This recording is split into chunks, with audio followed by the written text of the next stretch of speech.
تفضل. السلام عليكم ورحمة الله وبركاته.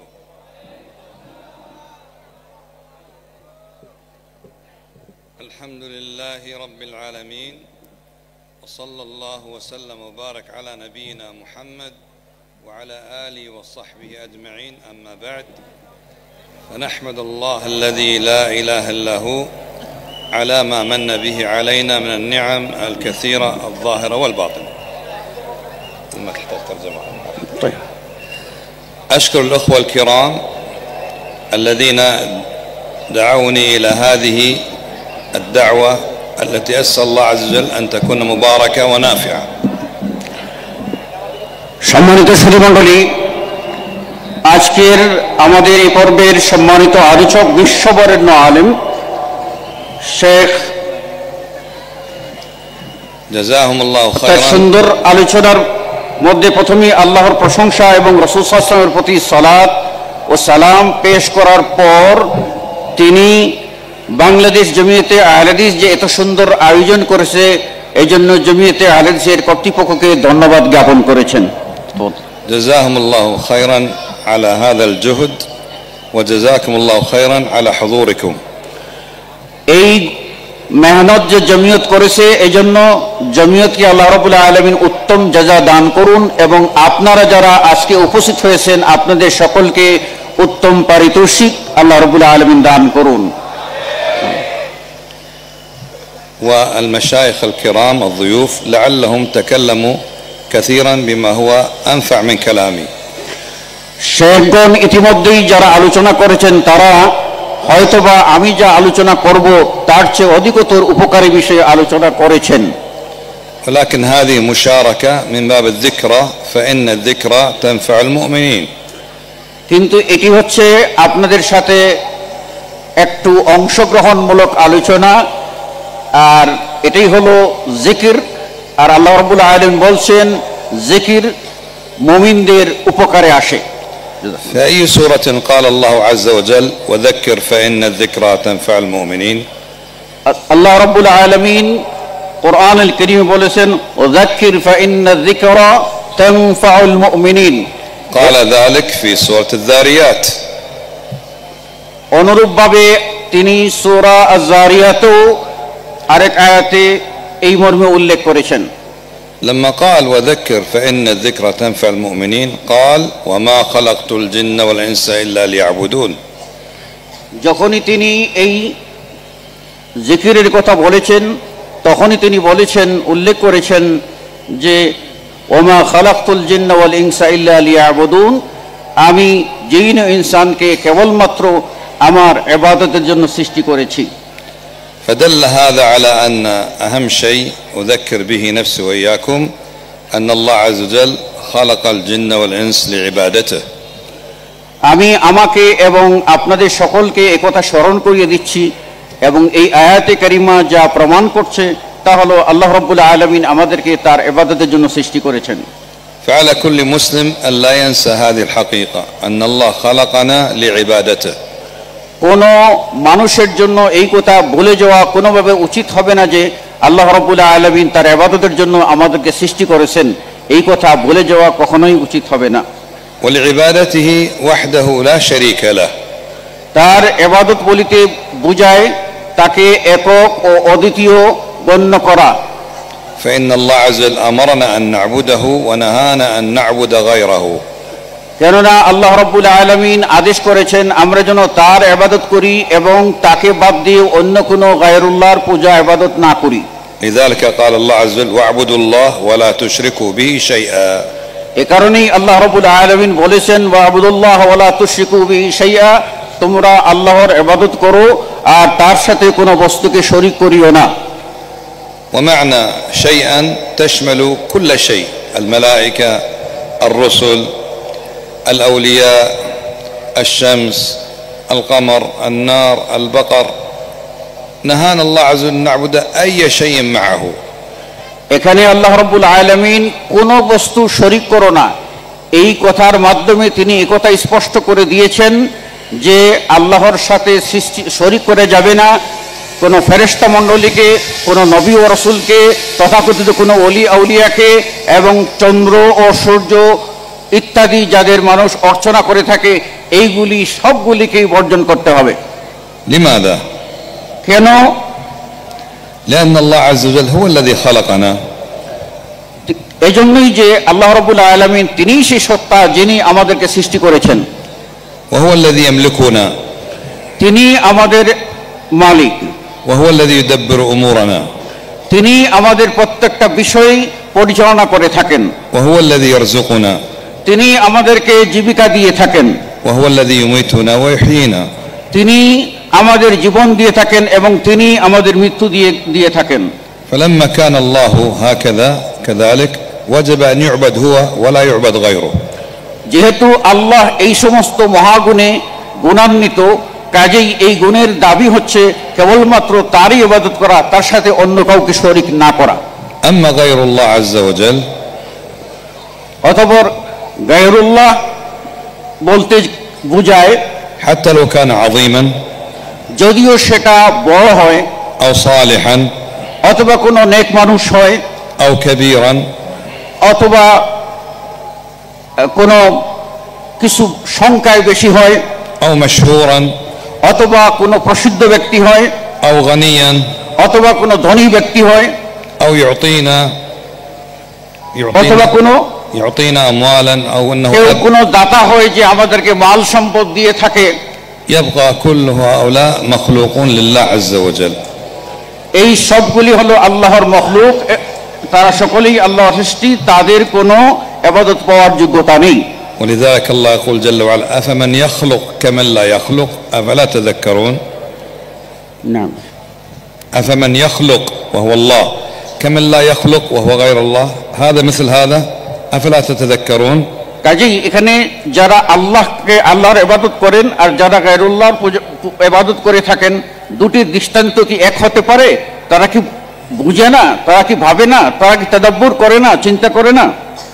إذا الآن علمنا بأن الله عز وجل هو الذي خلقنا আমরা আবার রিপিট করছি যে আল্লাহই হলেন তিনি যিনি আমাদেরকে সৃষ্টি করেছেন, وخلقنا لنعبده আমাদেরকে এই জন্য সৃষ্টি করেছেন যেন আমরা তার ইবাদত করি, ولا نشرك به أحدا لا نعبد غيره আমরা এমন কাউকে তার শরীক করব না যেগুলির মানুষ পূজা করে থাকে। إذا عرفنا هذا قد أمرنا الله بهذا আমরা যদি এই কথাই চেয়ে থাকি তাহলে বুঝতে হবে যে এটাই আল্লাহর অভিপ্রায় ইচ্ছা। إذا خلقنا الله لعبادته وأمرنا أن نعبده কাজেই আল্লাহ রাব্বুল আলামিন আমাদেরকে সৃষ্টি করেছেন তার ইবাদতের জন্য এবং আদেশ করেছেন যেন আমরা শিরক না করি, ونهانا أن نعبد غيره আর তিনি এই ইবাদতের নির্দেশের পাশাপাশি এটাও নিষেধ করেছেন যে যেন তাকে বাদ দিয়ে অন্য কারো ইবাদত না করি। إذا علمنا هذا وفهمناه وتأكدنا منه تيقنا إذا كيف نعبده আমরা যখন এই কথা বুঝলাম যে কেবলমাত্র আল্লাহরই ইবাদত করতে হবে, অন্য কারো ইবাদত করা যাবে না, তাহলে এক্ষণে প্রশ্ন হলো কিভাবে তার ইবাদত আমরা করব? لا يمكن أن الله يخلقنا لنعبده ويأمرنا بذلك এই কথা মনে রাখতে হবে যে আল্লাহ রাব্বুল আলামিন আমাদের জন্য মানে এটা অসম্ভব, যেটা আমরা পারবো না এমন বিষয় তিনি আদেশ করতে পারেন না। কাজেই তিনি আদেশ যা করবেন তা অবশ্যই সম্ভাবনা রয়েছে। ولا يبين لنا كيف نعبده আর তিনি যদি সাহায্য না করেন তাহলে তার ইবাদত করাও সম্ভব কি করে সম্ভব? أعيد مرة أخرى যে কথা তিনি বলেছেন যে لا يمكن الله يخلقنا لنعبده ويأمرنا أن نعبده ولا يبين لنا كيف نعبده আল্লাহ রাব্বুল আলামিন আমাদেরকে সৃষ্টি করেছেন এবং আমাদের কাছে ইবাদত চেয়েছেন, কাজেই কিভাবে ইবাদত করব এটা যদি তিনি নিজে না জানান তাহলে আমরা কিভাবে করতে পারি? إذن أكيد الله عز وجل بين لنا كيف نعبده কাজেই আল্লাহ রাব্বুল আলামিন নিশ্চয়ই আল্লাহ রাব্বুল আলামিন আমাদেরকে নির্দেশনা দেবেন কি করে তার ইবাদত করব। هل فهمنا هذا এই কথা কি আপনারা বুঝেছেন? الله الذي خلقنا এই কথা বুঝছেন যে আল্লাহ আমাদের সৃষ্টি করেছেন, وخلقنا لماذا আল্লাহ কেন আমাদেরকে সৃষ্টি করেছেন? لنعبده তার ইবাদত করার জন্য। لا أنا لا أريد هذا الطريقة هذه أنا لا أريد هذه الطريقة এই ধরনের আপনার জবাব দেবেন না, আপনার বুঝবে, উনি প্রশ্ন করবেন, উনি উত্তর দেবেন। استمعوا كما تستمع خطبة الجمعة. আপনারা এভাবেই কথা শুনবেন যেভাবে জুমার খুতবায় মনোযোগ দিয়ে শোনা হয়। أنا أتكلم وأنتم تستمعون. আমি কথা বলবো, আপনারা শুনবেন কেবল। لكن إذا ذكرت الرسول صلى الله عليه وسلم কিন্তু যখন আমি রাসূল সাল্লাল্লাহু আলাইহি ওয়াসাল্লামের নাম উল্লেখ করব, فقولوا بالصوت المخفض بينكم بأنفسكم صلى الله عليه وسلم. তখন মনে মনে আপনারা বলবেন সাল্লাল্লাহু আলাইহি ওয়াসাল্লাম। غير هذا لا تتكلمون.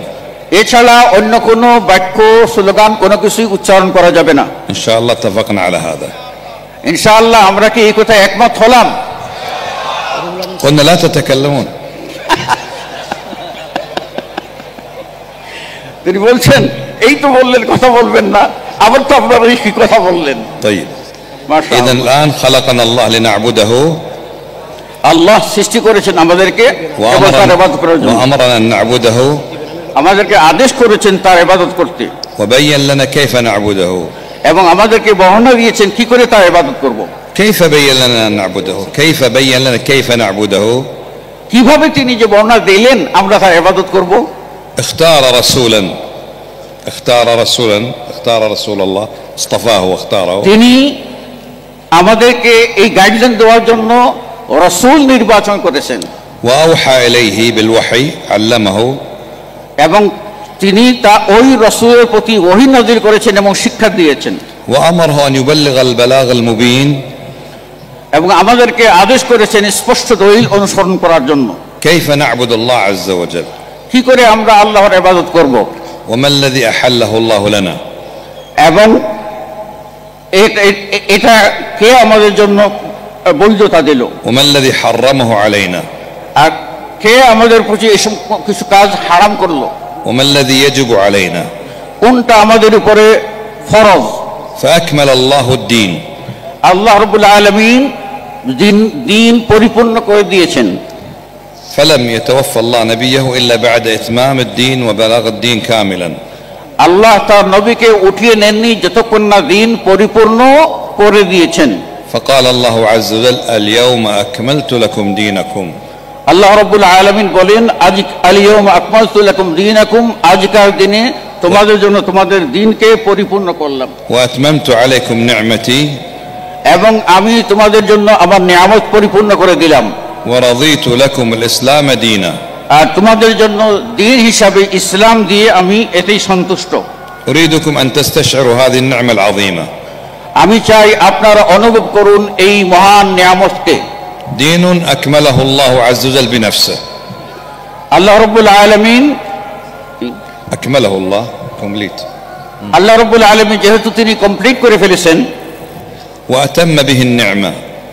এবং এতে তিনি সন্তুষ্ট হয়ে গেছেন। ورضيه لنا دينا. আর এই দিনটাই আমাদের জন্য তিনি মনোনীত করেছেন। تأملوا هذا الشيء. এটা আপনারা ভালো করে গভীরভাবে অনুধাবন করুন। دين أكمله الله. দিন যেটা আল্লাহ পরিপূর্ণ করে দিয়েছেন وأتم به النعمة. এবং আমাদের জন্য নিয়ামতকে পরিপূর্ণ করে দিয়েছেন। ورضيه لنا دينا. এবং দিন ইসলাম যে এটার উপরে তিনি রাজি এবং খুব সন্তুষ্টি। فسأقول لكم عبارة مختصرة. আমি আপনাদেরকে ছোট্ট একটি বাক্য বলবো, احفظوها. আপনারা এটা মুখস্থ করবেন। ابحث عن هذا الدين. ابحث عن هذا الدين. এই দিনকে আপনারা যথাযথভাবে সংগ্রহ করুন। ولا تبحث عن غيره. এই দিন ছাড়া অন্য কোনো দিনের দিকে ধাবিত হবেন না। ابحث عن هذا الدين. এই দিন আপনারা যথাযথভাবে সংরক্ষণ করুন। ولا تبحث عن غيره. এই দিন ছাড়া অন্য কোনো দিন ধর্ম গ্রহণ করবেন না। للمرة الثالثة ابحث عن هذا الدين. এই দিন ধর্ম ইসলাম এটাকে আপনারা সংরক্ষণ করুন। ولا تبحث عن غيره. এই দিন ছাড়া অন্য কোনো ধর্ম অনুসন্ধান করবেন না। لماذا؟ কেন? لأنه دين أكمله الله. কেননা এই দিন তো স্বয়ং আল্লাহই পরিপূর্ণ করে দিয়েছেন। وأتمم به النعمة. وأتم به النعمة. তিনি আমার জন্য তার নিয়ামতকে পরিপূর্ণ করে দিয়েছেন। ورضيه لنا دينا.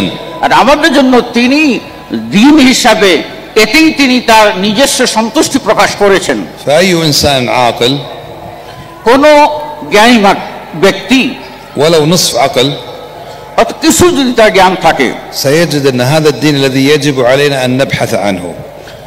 তখন সে অনুধাবন করবে যে এই দিন সেই দিনই আমরা কেবল অনুসন্ধান করব, গবেষণা করব, এই দিনের তালাশ করব, ولا نبحث عن غيره. এই দিন ছাড়া অন্য কোনো দিনের অনুসন্ধান করব না। لقد اختصر الله عز وجل هذا الدين আল্লাহ রাব্বুল আলামিন এই দিনকে তিনি স্পষ্ট করে দিয়েছেন في آية واحدة, ও একটি আয়াতে তিনি সংক্ষেপে জামে কথা বলে দিয়েছেন, وهي آخر آية من سورة الكهف. এটা হলো সূরা আল কাহফের সর্বশেষ আয়াত। ما هي الآية؟ এই আয়াতটা কি? فمن كان يرجو لقاء ربه, যে ব্যক্তি তার রবের সন্তুষ্টি চাইবে, يعني يلقى الله وهو راض عنه, আর সে চাইবে যে আল্লাহ তার উপরে সন্তুষ্টি হন, يدخله الجنة ويزحزحه عن النار, সেই জান্নাতের নিকটে যাবে এবং জাহান্নাম থেকে আল্লাহ তাকে দূরে সরিয়ে দেবে, মুক্ত করবে। فمن كان يرجو لقاء ربه وهو راض عنه, যে ব্যক্তি আল্লাহর সাক্ষাৎ এই অবস্থায় চাইবে যে আল্লাহ ওই ব্যক্তির প্রতি সন্তুষ্ট, فليعمل عملا صالحا ولا يشرك بعبادة ربه أحدا. সেজন্য আমলে সালেহ করে এবং আল্লাহর সাথে কোনো কিছু কাউকে শরীক না করে। والعمل لا يكون صالحا আর কোনো আমলই সালেহ হতে পারে না إلا إذا كان الدين الذي أكمله الله, ততক্ষণ না যে দিন আল্লাহ পরিপূর্ণ করে দিয়েছেন আমাদের জন্য, وأتم به النعمة, আর আমাদের জন্য নিয়ামতকে পরিপূর্ণ করে দিয়েছেন, ورضيه لنا دينا, আর আমাদের জন্য এই ইসলাম, এই দিন দিয়ে তিনি তার রাজি। فإذا أخذت بهذا الدين এই দিনকে আমরা সংরক্ষণ করি, الذي যে দিন أكمله الله আল্লাহ পরিপূর্ণ করে দিয়েছেন وأتم به النعمة, এবং এই দিনের নিয়ামতগুলি পরিপূর্ণ করে দিয়েছেন, رضيه لنا دينا, আর আমাদের জন্য দিন হিসাবে, ধর্ম হিসাবে এই ইসলামকে দিয়ে তিনি সন্তুষ্ট। وعملنا به طبقنا, আমরা যদি এটাকে বাস্তবায়ন করি, فقد أتينا بالشرط الأول في قوله فليعمل عملا صالحا, তাহলে আমরা প্রথম শর্ত বাস্তবায়ন করলাম আল্লাহর সাক্ষাতের, সেটা হলো আমলে সালেহ করা। الشرط الثاني أو الوصف الثاني ولا يشرك بعبادة ربي أحدا, আর আল্লাহর সাথে সাক্ষাতের দ্বিতীয় শর্ত হলো তার সাথে কাউকে শরীক করা যাবে না। الله عز وجل لا يقبل من الأعمال إلا ما كان خالصا يبتغى بوجه الله. আল্লাহ রাব্বুল আলামিন কোনো ইবাদতই গ্রহণ করবে না যতক্ষণ না সেটা খালিস লিওয়াজহিল্লাহ হবে। فلو عمل إنسان عملا لله ولغير الله الله لا يقبله. কোনো ব্যক্তি যদি এমন আমল করে যে আমলটা সঠিক কিন্তু সেটা আল্লাহকে সন্তুষ্ট করার জন্য করে নাই, তাহলে সেই আমলটি আপনার আমলে সালেহ বা নেক আমল বলে গণ্য হবে না। والله يقول ألا لله الدين الخالص. আল্লাহ তো বলে দিয়েছেন দিন কেবলমাত্র আল্লাহরই। معنى هذا এই আয়াতের অর্থ কি? إذا كان الدين الخالص لله معناه الذي غير خالص ليس لله. এই আয়াতের অর্থই হচ্ছে যেহেতু দিন খালিস আল্লাহর জন্য, এর অর্থই হচ্ছে যে আমরা ইবাদত করব কেবলমাত্র আল্লাহর জন্য বিশুদ্ধ চিত্তে। والله يقول وما أمروا إلا ليعبدوا الله مخلصين له الدين. আল্লাহ তো বলে দিয়েছেন যে তারা আদিষ্ট হয়নি, আদিষ্টতে কেবল হয়েছে তারা মানে বিশুদ্ধ চিত্তে, একাগ্র চিত্তে আল্লাহর ইবাদত করার জন্য। مع الإخلاص لله في الدين দিনের মধ্যে ইখলাস, আল্লাহর ওয়াস্তে ইখলাস বলতে কি বোঝায়? يجب أن نعبد الله كما أذن الله لنا كما علمنا. এই ইখলাস মানে হচ্ছে আমরা আল্লাহর ইবাদত এইভাবে করব যেইভাবে তিনি আমাদেরকে শিক্ষা দিয়েছেন। هذه خلاصة رسالة النبي صلى الله عليه وسلم. এটি হচ্ছে নবী মুহাম্মদ সাল্লাল্লাহু আলাইহি ওয়াসাল্লামের প্রতি যে রিসালত আল্লাহ দিয়েছিলেন, এই রিসালতের খুলাসা বা সারাংশ। أن نعبد الله مخلصين له الدين وحده لا شريك له. আমরা আল্লাহর ইবাদত করব এই দিনের উপরে থেকে এবং আল্লাহর সাথে কাউকে শরীক করব না। وكما أذن لنا بسنة رسول الله صلى الله عليه وسلم. অনুরূপভাবে আল্লাহ রাব্বুল আলামিন রাসূল সাল্লাল্লাহু আলাইহি ওয়াসাল্লামের সুন্নতকে আঁকড়ে ধরার জন্য অনুমতি দিয়েছেন। وهذا معنى شهادة أن لا إله إلا الله وأن محمد رسول الله. আর এইটাই হচ্ছে যাকে আমরা বলি, এবং সেটা হলো লা ইলাহা ইল্লাল্লাহ মুহাম্মাদুর রাসূলুল্লাহ। এরই ভিতরে বলা হয়েছে আল্লাহর ইবাদত করতে হবে আর মুহাম্মদ সাল্লাল্লাহু আলাইহি ওয়াসাল্লামের ইত্তেবা করতে হবে। فلا إله إلا الله يعني لا معبود يستحق العبادة إلا الله. লা ইলাহা ইল্লাল্লাহ এর অর্থ হলো আল্লাহ ছাড়া কোনো হক যথার্থ কোনো মাবুদ নাই। وإذا علمنا بأن الله هو المعبود المستحق العبادة وجب علينا أن نعبده. আমরা যখন বুঝলাম যে আল্লাহই একমাত্র হক মাবুদ, আমাদের উপরে তখন আবশ্যক হয়ে পড়লো কেবল তারই ইবাদত করা, ولا نعبد معه أحدا. আর তার সাথে অন্য কারো ইবাদত না করা। ومعنى محمد رسول الله صلى الله عليه وسلم মুহাম্মদুর রাসূলুল্লাহ সাল্লাল্লাহু আলাইহি ওয়াসাল্লাম এই কথার অর্থ কি? أي أن نعبد الله على سنة رسول الله كما أذن الله لنا. এই কথার অর্থ হলো আমরা আল্লাহর ইবাদত করব রাসূল সাল্লাল্লাহু আলাইহি ওয়াসাল্লামের তরিকায়, যে তরিকায় ইবাদত করতে আল্লাহ আমাদেরকে আদেশ দিয়েছেন। أنزل الله القرآن في مكة والمدينة. আল্লাহ কোরআন নাযিল করেছেন মক্কা ও মদিনায়। فما نزل في مكة يقال عنه مكي. যেগুলি মক্কায় নাযিল হয়েছে সেগুলিকে বলা হয় মক্কি সূরা। وما نزل في المدينة يقال عنه مدني. আর যেগুলি মদিনায় নাযিল হয়েছে সেগুলিকে বলা হয় মাদানী সূরা।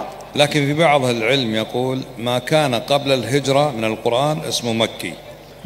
এই মক্কি ও মাদানী সূরা নির্ধারণে কোন আলেম বলেছেন যে হিজরতের আগে যে সূরাগুলি যে নাযিল হয়েছে, কোরআনের যে অংশ নাযিল হয়েছে সেগুলি মক্কি, আর হিজরতের পর মদিনায় হিজরতের পর যেগুলি নাযিল হয়েছে সেগুলি মাদানী। والذي نزل بعد الهجرة يقال له مدني. আর যেগুলি আপনার নাযিল হয়েছে হিজরতের আগে, হিজরত এবং হিজরতের আগে পরে সবগুলি। وفي سورة مدنية يعني نزلت بعد الهجرة হিজরতের পরে যে নাযিল হয়েছে একটা মাদানী সূরা, اسمها سورة محمد যে সূরাকে বলা, সূরার নাম হলো সূরা মুহাম্মদ صلى الله عليه وسلم. সাল্লাল্লাহু আলাইহি ওয়াসাল্লাম। وفي هذه السورة المدنية يقول الله عز وجل এই মাদানী সূরায় আল্লাহ রাব্বুল আলামিন বলেন فاعلم يعني يا رسول الله فاعلم أنه لا إله إلا الله. রাসূল সাল্লাল্লাহু আলাইহি ওয়াসাল্লামকে সম্বোধন করে আল্লাহ বলছেন ফা'লাম, হে নবী আপনি জেনে নিন যে আল্লাহ ছাড়া কোনো হক ইলাহ নেই। أريدكم أن تركزوا معي قليلا. আমি চাই আপনারা আমার দিকে গভীর মনোযোগ দিন। في أي سورة هذه الآية فاعلم أنه لا إله إلا الله؟ এই যে আয়াতটি ফা'লাম আন্নাহু লা ইলাহা ইল্লাল্লাহ, এটি কোন সূরার আয়াত? سورة محمد সূরা মুহাম্মদ صلى الله عليه وسلم. সাল্লাল্লাহু আলাইহি ওয়াসাল্লাম। مكية ولا مدنية؟ এটা মক্কি না মাদানী? مدنية، سورة مدنية. সূরা মাদানী। النبي صلى الله عليه وسلم في مكة ما يعلم أنه لا إله إلا الله؟ يعلم ولا يعلم؟ তিনি যখন মক্কা ছিলেন তখন কি তিনি জানতেন না যে আল্লাহ ছাড়া কোনো হক মাবুদ নাই? নিশ্চয়ই জানতেন, يعلم أكيد. অবশ্যই তিনি জানতেন। وقد أرسل صلى الله عليه وسلم بلا إله إلا الله. আর রাসূল সাল্লাল্লাহু আলাইহি ওয়াসাল্লামকে প্রেরণ করা হয়েছে লা ইলাহা ইল্লাল্লাহ এই কালিমা দিয়ে। وبقي في مكة 13 سنة يدعو إلى لا إله إلا الله. আর তিনি মক্কায় 13টি বছর অবস্থান করেছেন এবং লা ইলাহা ইল্লাল্লাহ এই কালিমার দাওয়াত দিয়েছেন। فبعدما هاجر إلى المدينة এই কথা এত কিছুর পরেও যখন তিনি মদিনায় আসলেন তারপরেও আল্লাহ কেন এই আয়াতটি বললেন? ينزل الله عليه قرآنا. আল্লাহ রাব্বুল আলামিন কোরআন নাযিল করেছেন سورة محمد صلى الله عليه وسلم. সূরা মুহাম্মদ সাল্লাল্লাহু আলাইহি ওয়াসাল্লাম। ويقول له فيها আর তাতে আল্লাহ রাব্বুল আলামিন বলেন فاعلم أنه لا إله إلا الله. ফা'লাম আন্নাহু লা ইলাহা ইল্লাল্লাহ, অর্থাৎ জেনে নাও যে আল্লাহ ছাড়া কোনো হক ইলাহ নেই। ماذا نستفيد من هذا؟ এটার বিশুদ্ধ অর্থ কি? يعني حتى الذي يعلم أن لا إله إلا الله যদিও একজন বুঝে যে লা ইলাহা ইল্লাল্লাহর অর্থ জানে, يحتاج إلى أن نكرر عليه لا إله إلا الله. যদিও সে বুঝে, আবার এটা রিপিটেশনের মাধ্যমে আল্লাহ একথাই বুঝাতে চেয়েছেন যেন মানুষ প্রত্যেকটি বিষয় এটা বারবার তাকরার করে, বারবার এটা স্মরণ করে। لأن ما خلقنا الله إلا من أجل لا إله إلا الله. কেননা আল্লাহ রাব্বুল আলামিন লা ইলাহা ইল্লাল্লাহ এই উদ্দেশ্যেই কেবলমাত্র আমাদেরকে সৃষ্টি করেছেন, অন্য কোনো উদ্দেশ্য নয়। وما أرسل الله الرسل إلا من أجل لا إله إلا الله. কোন নবী ও রাসূলকে প্রেরণ করেননি, প্রেরণ করেছেন কেবল লা ইলাহা ইল্লাল্লাহর জন্য। وما أنزل الكتب إلا من أجل لا إله إلا الله. কোন আসমানি কিতাব আল্লাহ নাজিল করেননি, নাজিল করেছেন কেবলমাত্র লা ইলাহা ইল্লাল্লাহর জন্য। وما شرع الشرائع إلا من أجل لا إله إلا الله. কোন শরীয়তের বিধিবিধান দুনিয়াতে আল্লাহ দেননি, দিয়েছেন কেবলমাত্র লা ইলাহা ইল্লাল্লাহ এই কালিমার জন্য। وما شرع الجهاد في سبيل الله إلا من أجل لا إله إلا الله. আর এই বিধিবিধানগুলি যেগুলি আল্লাহ রাব্বুল আলামিন দিয়েছেন, এগুলির বিস্তারের বিবরণ সবগুলি এসেছে কেবলমাত্র লা ইলাহা ইল্লাল্লাহকে বাস্তবায়নের জন্য। وما فرضت العبادات من صلاة وزكاة وصيام وحج إلا من أجل لا إله إلا الله. যে সমস্ত ইবাদতগুলি ফরজ, যেমন সালাত, যেটাকে আমরা নামাজ বলি, সালাত, সিয়াম, যাকাত, হজ, এগুলি কেবলমাত্র লা ইলাহা ইল্লাল্লাহ এই কালিমার বাস্তবতার জন্য। وما أحل الله الحلال ولا حرم الحرام إلا من أجل لا إله إلا الله. আল্লাহ যা কিছু হালাল করেছেন এবং যা কিছু হারাম করেছেন সে সবই করেছেন কেবলমাত্র লা ইলাহা ইল্লাল্লাহ এই কালিমার জন্য। ولا تقوم الساعة يوم القيامة إلا من أجل لا إله إلا الله. আর কিয়ামত প্রতিষ্ঠিত হবে না যতক্ষণ আল্লাহর জমিনে লা ইলাহা ইল্লাল্লাহ থাকবে। ويحاسب الله عباده يوم القيامة على لا إله إلا الله. কিয়ামত প্রতিষ্ঠিত হবে লা ইলাহা ইল্লাল্লাহের ভিত্তিতে, এবং কিয়ামতে আল্লাহ রাব্বুল আলামিন যে হিসাব নেবেন সেটারও ভিত্তি হবে লা ইলাহা ইল্লাল্লাহ। وما خلق الله الجنة إلا من أجل لا إله إلا الله. আল্লাহ জান্নাত সৃষ্টি করেছেন কেবলমাত্র লা ইলাহা ইল্লাল্লাহ এই কালিমার জন্য। ولا خلق النار إلا من أجل لا إله إلا الله. আর জাহান্নাম তৈরি করেছেন এই লা ইলাহা ইল্লাল্লাহ এর জন্য। ولا يدخل أهل الجنة الجنة إلا بلا إله إلا الله. জান্নাতীরা লা ইলাহা ইল্লাল্লাহ কালিমা ব্যতীত জান্নাতে প্রবেশ করতে পারবে না। ولا يدخل أهل النار النار إلا لأنهم لم يأتوا بلا إله إلا الله. আর জাহান্নামীরা জাহান্নামে যাওয়ার কারণই হবে লা ইলাহা ইল্লাল্লাহ কালিমাকে না মানার কারণে। إذن هذه الكلمة لا إله إلا الله أعظم من كل شيء. এই যে লা ইলাহা ইল্লাল্লাহ কালিমা, আমরা এটি বুঝতে পারলাম এটি হলো সব কিছুর চেয়ে সবচেয়ে আযম বড় কথা হচ্ছে লা ইলাহা ইল্লাল্লাহ। أعظم من السماوات والأرض وما فيهما. আসমান সমূহ এবং জমিন সমূহ এবং এতদূরের মাঝে যা কিছু আছে সব কিছুর চেয়ে মহান হলো লা ইলাহা ইল্লাল্লাহ। وأنت إذا كان عندك هذه الشهادة আপনার কাছে যখন এই সনদ থাকবে, এই স্বীকৃতি থাকবে, এই কালিমার স্বীকৃতি, فإنك حاصل على أعظم شهادة. আপনি তাহলে বুঝে নিতে হবে যে আপনি সবচেয়ে বড় সনদ গ্রহণ করেছেন। هذه الشهادة قد شهد الله بها. আর এই সনদ এটাই আপনাকে, এই সাক্ষ্য আপনাকে আল্লাহর নিকটে পৌঁছে দেবে। وشهد بها الملائكة المقربون. আর যে সাক্ষী সম্পর্কে, যে কালিমা সম্পর্কে স্বয়ং আল্লাহ সাক্ষ্য দিয়েছেন এবং আল্লাহর মুকাররব ফেরেশতা, নিকটবর্তী ফেরেশতা তারাও সাক্ষী দিয়েছেন। وشهد بها أولو العلم من الأنبياء والمرسلين. যারা উলুল ইলম, নবী এবং রাসূলগণ সকলেই এই কালিমার সাক্ষ্য দিয়েছেন। وأنت يا مسلم تشهد بها. হে মুসলিম, আপনি সেই কালিমার সাক্ষ্যদাতা। هذه الشهادة الحقيقية العظيمة، حقيقية العظيمة.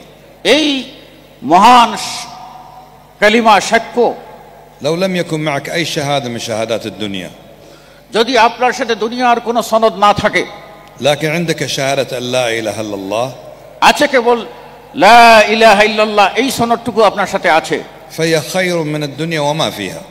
সেটাই আপনার জন্য দুনিয়া এবং দুনিয়ার মধ্যে যা কিছু আছে তার চেয়ে উত্তম। ليست شهادة لا إله إلا الله خير من الشهادات الورقية، بل هي خير من الدنيا وما فيها. এটা এই যে সাক্ষ্য, এই কালিমার সাক্ষী, এই সনদ, এটি দুনিয়ার কাগজের পাতায় লেখা সনদের মতো নয়। এটি হচ্ছে আপনার এর দুনিয়া এবং দুনিয়ার ভিতরে যা কিছু আছে তার চেয়ে উত্তম। لكن لو عندك شهادات الدنيا كلها যদি আপনার কাছে দুনিয়া ভরা সনদ থাকে وليس عندك شهادة أن لا إله إلا আর الله، আপনার সাথে লা ইলাহা ইল্লাল্লাহ কালিমার সাক্ষ্য না থাকে, فهذه لا شيء ولا فائدة منها. তাহলে ওই সমস্ত সনদ, ওই সমস্ত সার্টিফিকেট কিচ্ছুই আপনার কোনো কাজে দেবে না, কোনো ফায়দা নাই, বেহুদা। لذلك ابذل حياتك كلها কাজেই আপনি আপনার জীবন পুরোটাই শুরু করুন, وكل جهدك আপনার জীবনের সকল শ্রম আপনি ব্যয় করুন, وقوتك আপনার শক্তি সবই আপনি উৎসর্গ করুন, وسمعك وبصرك আপনার দৃষ্টি শক্তি, আপনার শ্রবণ শক্তি সবই আপনি নিবেদিত وحياتك করুন, كلها আপনার পুরো জীবনটাকেই আপনি নিবেদন করুন من أجل تحقيق لا إله إلا الله. কেবলমাত্র লা ইলাহা ইল্লাল্লাহ এই কালিমার বাস্তবতা আপনার বাস্তবায়নের জন্য। وهذه الكلمة لا تتحقق আর এই কালিমা বাস্তবায়ন হবে না إلا مع شهادة أن محمد رسول الله. যতক্ষণ না আপনি এই সাক্ষ্য প্রদান করবেন যে মুহাম্মদ সাল্লাল্লাহু আলাইহি ওয়াসাল্লাম আল্লাহর রাসূল। يقول النبي صلى الله عليه وسلم রাসূল সাল্লাল্লাহু আলাইহি ওয়াসাল্লাম বলেন, بني الإسلام على 5. ইসলামের বুনিয়াদ বা ভিত্তি 5টি জিনিসের উপরে। قال على 5 ولا على 6؟ 5 না 6? قال على 5. 5-এর 5টি। ماذا قال عليه الصلاة والسلام؟ আল্লাহ রাসূল সাল্লাল্লাহু আলাইহি ওয়াসাল্লাম এতে কি বলেছেন? قال شهادة أن لا إله إلا الله وأن محمد رسول الله. প্রথমেই বলেছেন লা ইলাহা ইল্লাল্লাহ এই কালিমার সাক্ষী দেওয়া, সাথে সাথে বলেছেন মুহাম্মদুর রাসূলুল্লাহ সাল্লাল্লাহু আলাইহি ওয়াসাল্লাম এই কালিমার সাক্ষ্য দেওয়া। وإقام الصلاة وإيتاء الزكاة তারপর وصوم বলছেন رمضان والحج. সালাত আদায় করা এবং সিয়াম পালন, যাকাত দেওয়া, সিয়াম পালন করা এবং যাদের সামর্থ্য আছে তার জন্য হজ করা। لم يقل بني على 6، قال على 5. তিনি কিন্তু 6টি ভিত্তি বলেননি, বলেছেন 5টি। لبيان أن شهادة أن لا إله إلا الله لا بد معه شهادة محمد رسول الله. আর এই কথা স্পষ্ট করার জন্য যে লা ইলাহা ইল্লাল্লাহ এর সাক্ষ্য বাস্তবায়ন হবে না যতক্ষণ না মুহাম্মদ সাল্লাল্লাহু আলাইহি ওয়াসাল্লামের রিসালাতকে মেনে নেবেন। فمن شهد أن لا إله إلا الله ولم يشهد أن محمد رسول الله فشهادته باطلة. যে ব্যক্তি আল্লাহ রাব্বুল আলামিন এর কালিমা লা ইলাহা ইল্লাল্লাহ পড়লো কিন্তু মুহাম্মদ সাল্লাল্লাহু আলাইহি ওয়াসাল্লামের রিসালাতকে মানলো না, তার এই সাক্ষ্য শাহাদাত কালিমা পাঠ বাতিল। ومن شهد أن محمد رسول الله ولم يشهد أن لا إله إلا الله شهادته باطلة. অনুরূপভাবে যে ব্যক্তি মুহাম্মদ সাল্লাল্লাহু আলাইহি ওয়াসাল্লামকেই শুধুমাত্র মানবে আর আল্লাহ রাব্বুল আলামিনের তাওহীদকে মানবে না, লা ইলাহা ইল্লাল্লাহকে মানবে না, শুধু মুহাম্মদ রাসূলুল্লাহ কালিমা নিয়ে থাকবে, তার সাক্ষ্য বাতিল। فمتى تصح هذه الشهادة؟ এর মধ্যে মূল মানদণ্ডটা কি? تصح بشقيها لا إله إلا الله محمد رسول الله. এই বাক্যটি দুটি পার্ট, দুটি অংশ, একটা হলো লা ইলাহা ইল্লাল্লাহ আর হলো মুহাম্মদুর রাসূলুল্লাহ। فلا إله إلا الله معناها لا يستحق العبادة إلا الله. লা ইলাহা ইল্লাল্লাহ অর্থ হলো আল্লাহ ছাড়া ইবাদতের কোনো হকদার নাই। وشهادة محمد رسول الله معناها أن تعبد الله كما أذن الله لك. আর মুহাম্মদুর রাসূলুল্লাহ এই কালিমার প্রতি আপনি যখন সাক্ষ্য দেবেন তার অর্থ হবে যে আপনি ইবাদত করবেন, আল্লাহ যাবে অনুমতি দিয়েছেন তার রাসূলকে, ওই তরিকে আপনি ইবাদত করবেন। وعبادة الله معناها الإخلاص وحده لا شريك له. আর আল্লাহর ইবাদত তার জন্য শর্তই হলো মানে ইখলাস, নিয়তের বিশুদ্ধতা। ومعنى شهادة محمد رسول الله متابعة رسول الله وعدم الابتداع البدع في الدين. আর মুহাম্মদুর রাসূলুল্লাহ সাল্লাল্লাহু আলাইহি ওয়াসাল্লাম এই কালিমা পাঠের অর্থই হচ্ছে আপনি লা ইলাহা ইল্লাল্লাহ অর্থাৎ আল্লাহর ইবাদত বাস্তবায়ন করবেন মুহাম্মদুর রাসূল সাল্লাল্লাহু আলাইহি ওয়াসাল্লামের তরিকায়, তার তরিকার বাহিরে যত বিদআত আছে কোনোটি গ্রহণ করবেন না। فيقابل لا إله إلا الله يناقضها الشرك. লা ইলাহা ইল্লাল্লাহ যখন বলছেন তখন আপনি শিরক বর্জন করবেন। ويناقض محمد رسول الله ويقابلها البدعة. আপনি জানেন যে যখন মুহাম্মদ রাসূলুল্লাহ স্বীকৃতি দেবেন তার বিপরীত হচ্ছে, এটা হলো সুন্নাত, তার বিপরীত হচ্ছে বিদআত। والواجب علينا ماذا؟ আমাদের উপরে করণীয় কি? أن نخلص العبادة لله. আমরা আল্লাহর জন্য ইবাদতকে খালেস করব وأن نتابع رسول الله صلى الله عليه وسلم. এবং রাসূলুল্লাহ সাল্লাল্লাহু আলাইহি ওয়াসাল্লামের অনুসরণ করব। وهذا معنى شهادة أن لا إله إلا الله وأن محمد رسول الله. আর এটাই হচ্ছে লা ইলাহা ইল্লাল্লাহ মুহাম্মদুর রাসূলুল্লাহ এই কালিমার সাক্ষ্যের যথার্থ অর্থ। ولاحظنا أن كثيرا من الناس حتى من المسلمين যদিও আমরা ধরে নেই যে মানে বেশিরভাগ মানুষ এমনকি মুসলিমদের মধ্যেও منهم من يشهد أن لا إله إلا الله ولا يعلم معناها. অনেকেই আছেন যারা লা ইলাহা ইল্লাল্লাহ শুনেন বলেন কিন্তু তার অর্থ বুঝেন না। ومنهم من يشهد أن لا إله إلا الله ويناقضها بعبادة الأولياء. আর এমন কিছু লোক আছে লা ইলাহা ইল্লাল্লাহ এটা ইবাদত করে তার সাথে আবার আউলিয়া আউলিয়ার ইবাদত করে। ومنهم من يقول لا إله إلا الله وهو غير متيقن الشاك فيها، يقولون لا إله إلا الله لكنه غير متيقن. এমনও কিছু লোক আছে যারা বলে যে আল্লাহই একমাত্র ইলাহ কিন্তু এতে সে আপনার দৃঢ়চিত্ত না, বরং সন্দেহ হতে পারে আল্লাহ না অন্য কিছু। ومنهم من يقول لا إله إلا الله لكن غير منقاد لها ولا ملتزم بها، من غير منقاد لها ولا ملتزم بها। আর এমন মানুষ আছে যারা লা ইলাহা ইল্লাল্লাহ পড়ে এটার বিপরীতও যায় না এবং এটার অনুকরণে কোনো আমলও করে না। إذا لا تظن أن لا إله إلا الله هي مجرد كلمة يقول الإنسان من طرف لسانه. কাজেই আপনারা বুঝে নেবেন যে এটা এমন একটা কালিমা শুধুমাত্র মুখ দিয়ে বলা উদ্দেশ্য নয়, وإنما هي كلمة عظيمة এটার অবশ্যই আপনাকে গুরুত্ব দিতে হবে, تحتاج إلى أن تتعلمها যা আমরা জেনেছি এই জ্ঞানের অনুকূলে, وتفهم معناها আর যে অর্থ আমাদেরকে বুঝতে হবে, وتعرف شروطها এর লা ইলাহা ইল্লাল্লাহ কালিমার যে শর্তগুলি আছে সেগুলিও আমাদেরকে বুঝতে হবে, وتعلم ما يناقضها আর আমাদেরকে এটাও বুঝতে হবে যে এই শর্তের বিপরীতে লা ইলাহা ইল্লাল্লাহ কালিমার বিপরীত যা আপনার আছে সেগুলিও আমাদেরকে বুঝতে হবে, অর্থাৎ ঈমানকে বিনষ্টকারী বিষয়গুলিও বুঝতে হবে। وتستحق هذه الكلمة أن تبذل حياتك كلها في تحقيقها وتحصيلها. আর আপনি তখনই এটা আপনি আপনার পুরো জীবনটাই এই লা ইলাহা ইল্লাল্লাহর আলোয় গড়ে তুলতে পারবেন। وكذلك شهادة أن محمد رسول الله، অনুরূপভাবে মুহাম্মদুর রাসূলুল্লাহ এই কালিমার সাক্ষ্য। فتحتاج هذه الكلمة أن تتعلم دينك وتعرف السنة كيف تعبد الله. এই কালিমার অর্থই হচ্ছে আপনার উপরে আবশ্যক হয়ে যায় আপনি রাসূল সাল্লাল্লাহু আলাইহি ওয়াসাল্লামের সুন্নাত সম্পর্কে জ্ঞান রাখবেন এবং জ্ঞান রেখে সুন্নাত অনুযায়ী আপনি আমল করবেন। فإن الله عز وجل أرسل رسوله صلى الله عليه وسلم ليطاع بإذن الله. কেননা আল্লাহ রাব্বুল আলামিন রাসূল সাল্লাল্লাহু আলাইহি ওয়াসাল্লামকে প্রেরণ করেছেন এই জন্য যে তা আল্লাহর নির্দেশেই রাসূল সাল্লাল্লাহু আলাইহি ওয়াসাল্লামের আনুগত্য বা ইতাআত করতে হবে। وأمرنا باتباعه، আর আমাদেরকে আদেশ করেছেন রাসূল সাল্লাল্লাহু আলাইহি ওয়াসাল্লামের অনুসরণ করতে। وأمرنا أن نقتدي به صلى الله عليه وسلم، আমাদেরকে আদেশ করেছেন আমরা রাসূল সাল্লাল্লাহু আলাইহি ওয়াসাল্লামের জন্য ইক্তেদা করি। وأمرنا بطاعته، আদেশ করেছেন আমরা তার আনুগত্য করি যেন। ونهانا عن معصيته، আর নিষেধ করেছেন রাসূল সাল্লাল্লাহু আলাইহি ওয়াসাল্লামের অবাধ্যচারিতা হতে। وحذرنا من مخالفته، আর আমাদেরকে সতর্ক সাবধান করে দিয়েছেন রাসূল সাল্লাল্লাহু আলাইহি ওয়াসাল্লামের বিরুদ্ধাচরণ করা থেকে। وأمرنا عند الاختلاف أن نتحاكم إليه، আর আমাদেরকে আদেশ করেছেন যখন কোনো বিষয়ে ইখতিলাফ বা দ্বন্দ্ব দেখা দেবে যেন আমরা বিষয়টা নিয়ে আল্লাহ রাসূল সাল্লাল্লাহু আলাইহি ওয়াসাল্লামের কাছে যাই وأن نرضى بحكمه، আর তার হুকুমে তিনি তার রাসূল সাল্লাল্লাহু আলাইহি ওয়াসাল্লাম হুকুম দেবেন এই হুকুম আমরা সন্তুষ্ট চিত্তে গ্রহণ করি। ونسلم تسليما، আর এই সন্তুষ্ট চিত্তে গ্রহণ করা হলো অন্তরে কোনো প্রকার খটকা থাকবে না, বরং হৃদয় উজাড় করে পূর্ণ ভক্তি সহ আমরা রাসূল সাল্লাল্লাহু আলাইহি ওয়াসাল্লামের ফয়সালাকে মেনে নেব, মনে কোনো প্রকার কোনটা থাকবে না।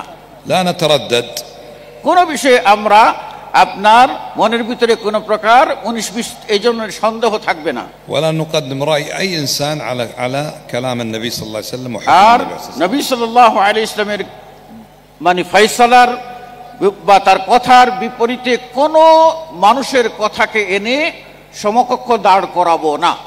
هكذا نحقق شهادة أن لا إله إلا الله وأن محمد رسول الله. এভাবেই আমাদের পক্ষে সম্ভব আমরা লা ইলাহা ইল্লাল্লাহ কালিমার সাক্ষ্য যথার্থভাবে আমরা বাস্তবায়ন করতে পারবো এবং মুহাম্মদুর রাসূলুল্লাহ সাল্লাল্লাহু আলাইহি ওয়াসাল্লাম এই কালিমার সেই শর্তগুলিও বাস্তবায়ন করতে পারবো। نحقق لا إله إلا الله بإخلاص العبادة لله ولا نشرك به أحدا. আমরা লা ইলাহা ইল্লাল্লাহকে বাস্তবায়ন করব আল্লাহর ইবাদত একাগ্র চিত্তে করে তার সাথে কাউকে শরীক না করে। ونحقق شهادة محمد رسول الله باتباعه ولا نبتدع في الدين شيئا. আর মুহাম্মদুর রাসূলুল্লাহ এই কালিমা বাস্তবায়ন তখনই হবে যখন আমরা তার ইত্তেবা করব, তার সাথে অন্য কোনো দিন অন্য কোনো কিছুকে আপনার মিলাবো না।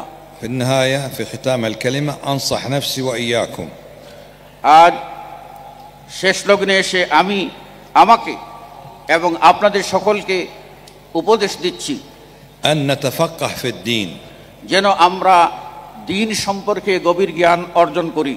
مهما كان عندنا من العلم واجب علينا أن نزداد منه.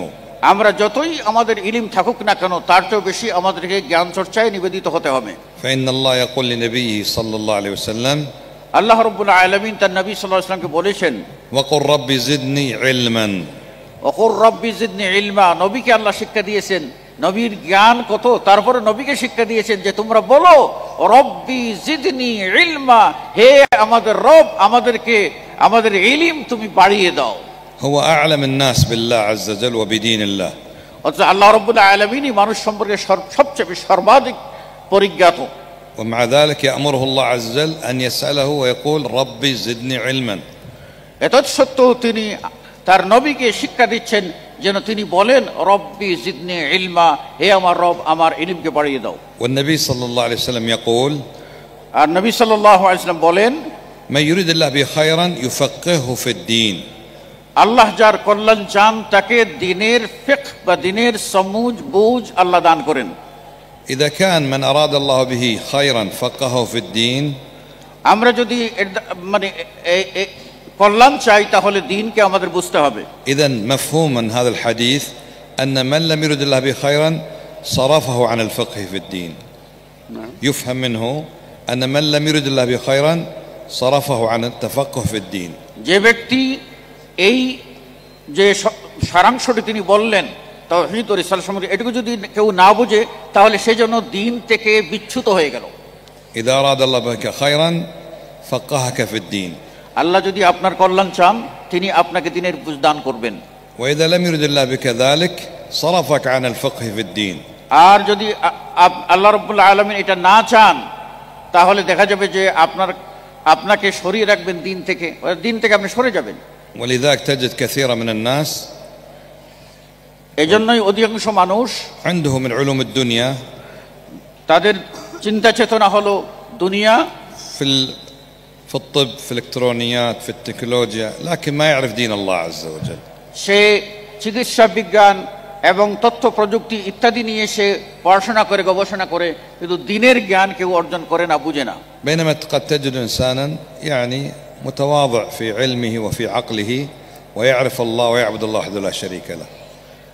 যারা এমনও আছে যারা বিনয়ী, কিন্তু দেখা যাচ্ছে যে সে আল্লাহ রাব্বুল আলামিনের যে ইবাদত করা দরকার সেই ইবাদত করছে না। إذن هو توفيق من الله عز وجل. কাজেই এই যেটুকু যারা করছে বিনয়ী ভদ্র মানুষ, দিনদার মানুষ যা কিছু করছে এটি আল্লাহর পক্ষ থেকে তৌফিকের গুণে হচ্ছে। أسأل الله عز وجل أن يفقهني وإياكم في الدين. আল্লাহর কাছে দোয়া করি আল্লাহ রাব্বুল আলামিন যেন আমাকে এবং আপনাদের সকলকে দ্বীনের বুঝ দান করুন। وأن لا تقول آمين. آمين آمين. الله يسمع دعاءك. তিনি বলতে চাচ্ছেন যে এত জোরে আমিন বলার প্রয়োজন নেই, আপনি আস্তে আস্তে বলুন, কেননা আস্তে আস্তে বললেই আল্লাহ শুনবেন। هل تظنون إذا قلت آمين الله يسمعك وإذا قلت آمين الله لا يسمعك؟ هل تظنون ذلك؟ এটা কি আপনারা মনে করেন যে জোরে বলেন আমিন এটা আল্লাহ শুনবেন, আর আস্তে আমিন বললে আল্লাহ শুনবেন না, এটা কি আপনারা বিশ্বাস করেন? إذا لا تقول هذا الكلام. তাহলে এই কাজটি করবেন না। احنا قلنا السنة سنة النبي صلى الله عليه وسلم. আমরা হব সুন্নতের অনুসারী, নবী সাল্লাল্লাহু আলাইহি ওয়াসাল্লামের সুন্নত যাবে আছে সেভাবেই চলবো। ليس من سنة النبي صلى الله عليه وسلم الصراخ في الدعاء. দোয়ার মধ্যে এইভাবে চিৎকার দিয়ে দোয়া করা রাসূল সাল্লাল্লাহু আলাইহি ওয়াসাল্লামের সুন্নত দ্বারা সাব্যস্ত নয়। أنت لو أردت من شخص حاجة يعطيك إياها، إذا أردت من شخص أن يعطيك شيئا، আপনি যদি চান যে কেউ আপনাকে কিছু দান করুক, هل تصرخ عليه بصوت عالي؟ তার কাছে কি আপনি কি চেঁচামেচি করবেন, চিল্লাবেন? هل تقول أعطني؟ ইয়ে বলেন আমাকে দেন? لا تقول لا، يعني لو سمحت أنا محتاج أعطني. তখন আপনি বলবেন আমি বিপদী, আমি অভাবগ্রস্ত, আমাকে একটু দয়া করেন। نحن فقراء إلى الله عز وجل. আমরা সবাই আল্লাহর কাছে ফকির। يا أيها الناس أنتم الفقراء إلى الله والله هو الغني الحميد. হে মানব মণ্ডলী, তোমরাই হলে আল্লাহর কাছে সব অভাবী, আর আল্লাহ রাব্বুল আলামিন হচ্ছেন তিনি একমাত্র বেনিয়াজ। الفقير ماذا يفعل إذا أراد أن يطلب من الغني؟ ফকির, একজন ফকির মানুষ যখন ধনীর কাছে যায় তখন সে কি করে? هل يصرخ عليه সে কি চিৎকার করে? أم يسأله بأسلوب يطلب منه الرحمة يطلب منه العطاء؟ সে কি সেখানে গিয়ে চিৎকার করে, নাকি বিনয়ের সাথে একেবারে জড়সড় হয়ে বলে যে আমাকে একটু দিন? ادعوا ربكم تضرعا وخيفة ودون الجهر من القول. قل اللهم اللهم اللهم اسأل الله إن الله سميع الدعاء أقرب ما يكون العبد من ربي وهو ساجد. وفي السجود المسلم ما يصرخ والله يسمعه. তিনি সুন্দর করে বললেন যে আপনি আল্লাহর কাছে চাইবেন এবং আস্তে আস্তে চাইবেন, আল্লাহ রাব্বুল আলামিন দিবেন। চাওয়ার মধ্যে সবচেয়ে বড় হলো সালাত, আর সালাতের মধ্যে সবচেয়ে গুরুত্বপূর্ণ হলো সিজদা। সিজদায় গিয়ে বান্দা কি হয় যে আকরাবু ইনদাল্লাহ, বান্দা আল্লাহর নিকটে পৌঁছে যায় ওহুয়া সাজিদ, যে সিজদা অবস্থায়। এবার বলুন তো, সিজদায় গিয়ে মানুষ কি চেঁচামেচি করে আল্লাহকে ডাকে না চুপি সারে আল্লাহকে ডাকে? أسأل الله عز وجل أن يغفر لي ولكم أجمعين. আমি আল্লাহর কাছে দোয়া করি, আল্লাহ আমাকে এবং আপনাদের সকলকে ক্ষমা করে দিন। ويغفر لوالدينا. আমাদের মা বাপকে আল্লাহ রাব্বুল আলামিন মাফ করে দিন। وللمسلمين. সমস্ত মুসলিমকে আল্লাহ মাফ করে দিন। وأسأل الله أن يهدينا إلى الصراط المستقيم. আল্লাহ রাব্বুল আলামিনের কাছে সওয়াল করি, আল্লাহ রাব্বুল আলামিন আমাদের সকলকে সিরাতে মুস্তাকিম, সরল সঠিক পথের হেদায়েত দান করুন। اللهم فقهنا في الدين. আল্লাহ রাব্বুল আলামিন আমাদেরকে জ্ঞানের দিন, وحبب إلينا الإيمان. আমাদের দিনের জ্ঞান দাও এবং অন্তরে ঈমানের আলো বৃদ্ধি করে দাও। وزينه في قلوبنا. আর ঈমানের আলো দ্বারা আমাদের অন্তরকে আলোকিত করে দাও। وكره إلينا الكفر والفسوق والعصيان. আর আমাদের জন্য অপছন্দনীয় বানিয়ে দাও কুফরি, ফাসিকি এবং যত প্রকার নাফরমানি কাজ আছে সবগুলিকে আমাদের অন্তরে ঘৃণার বস্তু বানিয়ে দাও। واجعلنا من الراشدين. হে আল্লাহ, তুমি আমাদের সকলকে হেদায়েত প্রাপ্তদের অন্তর্ভুক্ত করে দাও। اللهم زدنا علما وفقهنا في الدين. হে আল্লাহ, আমাদের ইলম বাড়িয়ে দাও এবং আমাদেরকে দ্বীনের বুঝ দান করো। وصلى الله وسلم وبارك على نبينا محمد وعلى آله وصحبه أجمعين. শেখ নবী মুহাম্মদ সাল্লাল্লাহু আলাইহি ওয়াসাল্লামের প্রতি বক্তব্য পেশের মাধ্যমে, সালাত এবং সালাম পেশ করার মাধ্যমে তার বক্তব্য শেষ করলেন। শাকিরিন আওয়ালান নাশকুরুল্লাহ নাশকুরুল্লাহ সুবহানাহু ওয়া তাআলা لأنه هو الذي من علينا أن نقوم مثل هذا المؤتمر الكبير، والذي قربنا مثل مشايخ هؤلاء جاءوا من بعيد، من الكويت، من الإمارات، من السعودية. لماذا؟ لأجل هذا الدين الحنيف. فنحن نشكر الله ثم نشكر لشيخنا الداعية المشهور. لماذا تتكلم بالعربية؟ ما يفهم. جزاكم الله شكرا لكم، الله يحفظك. جزاكم الله خيرا، شكرا من قبل الجمعية لحضوركم الميمون. الله يحفظكم. الله يحفظك. جزاكم الله خير يا شيخ، الله يحفظك. شاكر لك. السلام عليكم ورحمة الله وبركاته. وعليكم السلام ورحمة الله. شكرا جزيلا.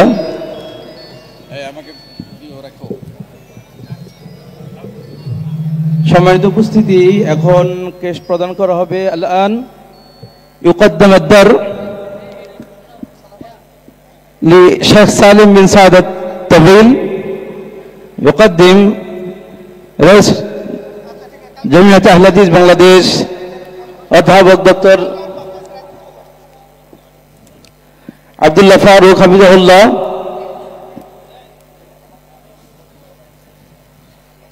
الآن يقدم الدر